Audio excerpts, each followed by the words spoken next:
We're entering this weekend the beautiful season of Advent. And I'd like just for a few moments to think about waiting.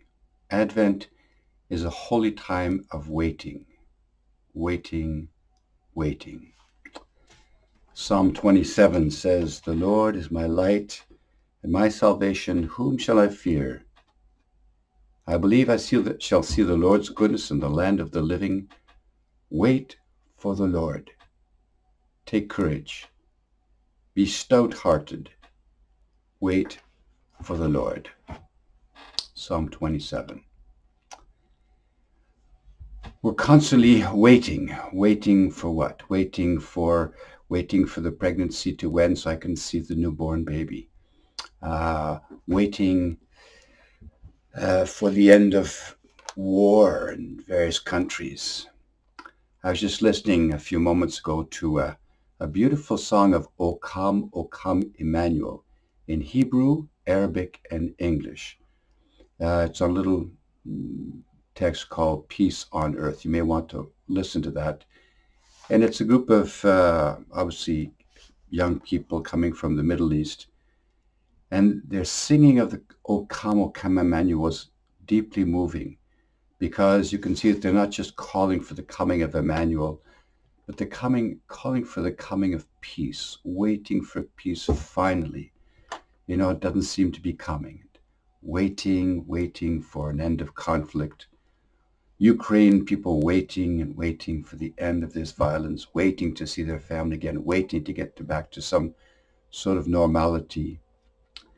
Waiting is a very sacred part of life. You know, the widows wait to be reunited with their husband, their wife, at the end of their days.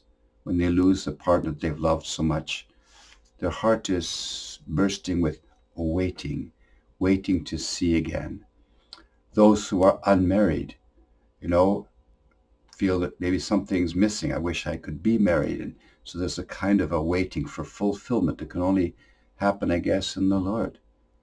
Celibates in the church are people who have given given up the married life, you know, to be a sign of waiting, to be a symbol of waiting for the return of the Lord, waiting to be complete in God. So you might say the whole of our lives is an Advent season. It's a waiting to meet God. That's what we're made for. We're made for God. We're made for God to see God.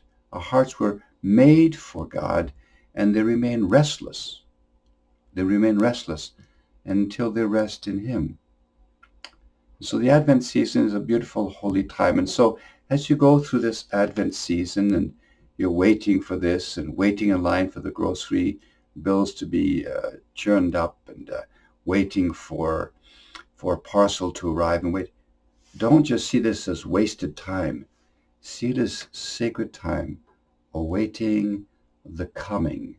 And during the waiting period, the heart grows with expectations. And part of the brokenness of our culture is we want instant answers, instant gratitude.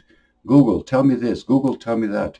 You know, we're unable to wait, to look things up and find the time.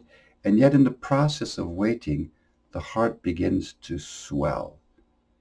And so I just want you to think about Adventus.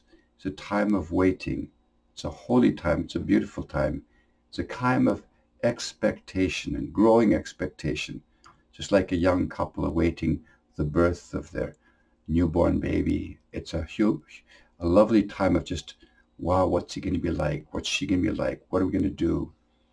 So have a wonderful beginning of the Advent season, a holy time of waiting for the return of the Messiah.